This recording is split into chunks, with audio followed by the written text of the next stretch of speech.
प्रश्नावली 5.2 पढ़ रहे थे हम, उसमें हमने 8 सवाल पढ़ लेते। अब 9वां सवाल। इसमें देखा एपी का तीसरा पद 4 है और 9वां पद कितना है -8। तो कौन सा पद शून्य होगा? कौन सा पद शून्य होगा? तो पहले इन दोनों की हम समीकरण बनाते हैं। सूत्र लगेगा आपका an बराबर a plus n minus 1 into D, और इसमें भी यही सूत्र लगेगा आपका an बराबर a plus n minus 1 into D. तो यहाँ an का मान 4 है तो 4 रखेंगे बराबर, a का मान पता नहीं अभी a, और n कौन सा पद है? तीसरा, तो n की जगह पे 3 लिखेंगे, माइनस का 1, d का मान हमारे पास नहीं है। तो ये हो गया 4 बराबर a प्लस 3 में से घटाएंगे 2, 2 को d से गुणा करेंगे 2d। ये हो गया आपका समीकरण नंबर 1। इसी प्रकार यहाँ इसका मान दे रखा -8, a का a कौन सा पद है? यहाँ 9वां पद है, तो यहाँ n का मान कितना हो जाएगा? 9 माइनस 1 और d का d।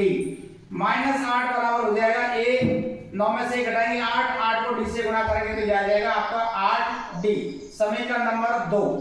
अब समीकरण 1 में से समीकरण 1 2 में से 1 को घटाने पर, समीकरण 2 में से समीकरण 1 को घटाने पर समीकरण 2 लिख रहा हूं मैं, पहले सीधा लिख देता हूं इसको, a प्लस 8d बराबर -8। इसी प्रकार इसको लिख दिया मैंने a प्लस 2d बराबर 4। घटाएंगे तो सबका चिन्ह परिवर्तित करेंगे, ये माइनस और ये भी माइनस, तो प्लस माइनस का 1 कट गया। 8 में से 2 घटाएंगे, कितने बचेंगे? 6d बराबर, अब ये भी माइनस का और ये भी माइनस का, तो 8 और 4 दोनों जुड़ेंगे, माइनस के 12। तो d का मान हमको ज्ञात करना है, -12 में भाग देंगे किसका? 6 का, तो d का मान कितना आ जाएगा? -2। d का -2, d का मान -2 समीकरण 2 में रख लो, समीकरण 2 में या 1 में किसी में भी रख लो। तो हमने यहाँ समीकरण d बराबर -2 समीकरण 1 में रखने पर, समीकरण 1 में रखने पर, समीकरण 1 में हम d का मान रखेंगे, समीकरण 1 ये है हमारी, तो a प्लस 2d की जगह पे माइनस का 2 रख दिया हमने यहाँ, फिर बराबर में 4 तो 4 लिख दिया। a -2 को 2 से गुणा करेंगे तो माइनस के 4 बराबर में 4। इस 4 का हम पक्षांतरण करेंगे तो a बराबर हो जाएगा 4 प्लस 4, तो a का मान कितना आ गया आपका? 8। a का मान कितना आ गया? 8। d का मान आ गया और a का मान आ गया। अब हमसे सवाल ने पूछा कौन सा पद, यानी n का मान हमको ज्ञात करना, कौन सा पद क्या होगा? शून्य होगा। तो फिर दोबारा यही सूत्र लगेगा हमारा, an बराबर a plus n minus 1 into D. अब यहाँ पर कौन सा पद, यानी इसका मान 0 दे रखा है, a का मान कितना है हमारा? 8 है। कौन सा पद है? n का मान ज्ञात करना है, तो n माइनस 1, d का मान कितना है? -2, तो यहाँ लिखेंगे हम माइनस के 2। ये हो गया 0 बराबर 8 का 8, -2 को n से गुणा करेंगे तो माइनस के 2n, -2 को 1 से गुणा करेंगे तो प्लस के 2, तो 0 बराबर 8 और 2 जुड़ेंगे तो कितने हो जाएंगे? 10 माइनस के 2n। 2n का इधर हम पक्षांतरण कर लेंगे तो ये हो जाएगा 2n इधर आके प्लस में, बराबर में बचेंगे 10, तो n बराबर आ जाएगा आपका 10/2। 10 में 2 का भाग दिया, कितनी गया? 5, तो n बराबर क्या आ जाएगा? 5। यानी इस AP का 5वां पद क्या होगा? शून्य होगा। हमसे यही पूछा है कौन सा पद शून्य होगा, तो वो कौन सा पद है? 5वां पद। तो यहाँ लिखेंगे आप 5वां पद शून्य होगा, 5वां पद शून्य होगा। यही हमसे इसने पूछा है। पहले हमने दोनों की समीकरण बनाई, तीसरा पद दे रखा था, 9वां पद दे रखा, सूत्र हमारा ये रहेगा an वाला, दोनों तरफ यही सूत्र लिखेंगे। इस सब प्रश्नावली में सारे यही सूत्र काम आएंगे, सारे सवालों में।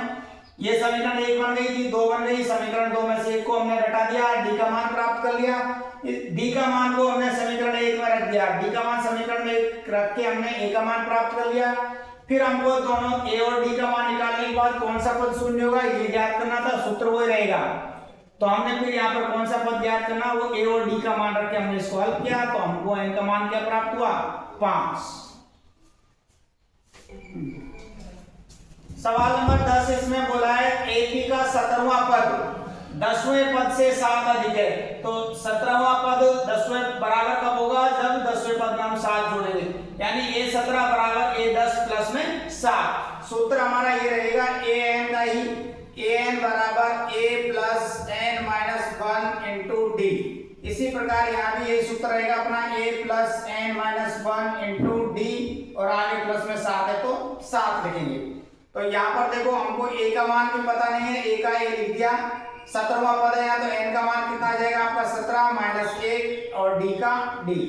इसी प्रकार यहाँ ए का ए लिखेंगे, यहाँ कौन सा पद है 10वां पद है, तो एन का मान यहाँ 10 है तो 10 लिखेंगे, डी का मान पता नहीं है 7 का 7 लिखेंगे। इसी प्रकार ये हो गए ए प्लस 16 में 17 में से घटाया 16, 16 को डी से गुणा करेंगे तो ये आ जाएगा 16 डी बराबर। इसी प्रकार ये लिखेंगे ए प्लस 9 में से 10 में से घटाया 9, 9 को डी से गुणा करेंगे तो आएगा ये 9 डी और प्लस में 7, प्लस में 7। अब ये ए और डी को अपन पक्षांतर कर लेते हैं इधर की तरफ, तो ये हो जाएगा आपका a प्लस 16d, ये इधर प्लस का तो आगे माइनस में हो गया, ये प्लस का इधर आके माइनस में हो जाएगा, और बराबर में क्या रह जाएगा यहाँ 7। तो ये प्लस और माइनस के a कट जाएंगे, ये तो प्लस के और ये माइनस के, 16 में से 9 घटाएंगे कितने बचेंगे 7d, कितने बचेंगे 7d बराबर में कितना है 7, तो d बराबर हो जाएगा आपका 7 बटे में 7, तो d का मान कितना आ जाएगा 1। तो इस 9वें सवाल में हमसे ये पूछा है इसका सारवंतर ज्ञात कीजिए, सारवंतर ज्ञात कीजिए, तो सारवंतर d बराबर कितना आ जाएगा आपका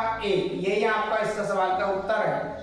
केवल इस सवाल हमसे सारवंतर पूछा है d का मान, तो d का मान कितना आ गया आपका 7।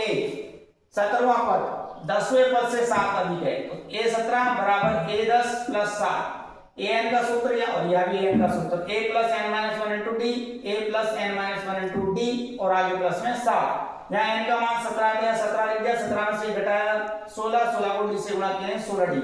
a का a, यहाँ पर n का मान 10 है, 10 में से घटाएंगे 9, 9 को डी से गुणा किया तो 9d, आगे प्लस का 7 है तो 7। इन दोनों का हमने पक्षांतर कर लिया, तो दोनों इधर पक्षांतर करके आएंगे तो माइनस में बदल जाएंगे, ये भी माइनस और ये भी माइनस, ये प्लस और ये माइनस का कट गया, 16 में से 9 घटाएंगे 7 बचेगा डी, और हमको मान डी का ज्ञात करना है, 7 में 7 का भाग दे कितना आया 1। तो यही हमसे सवाल में पूछा है।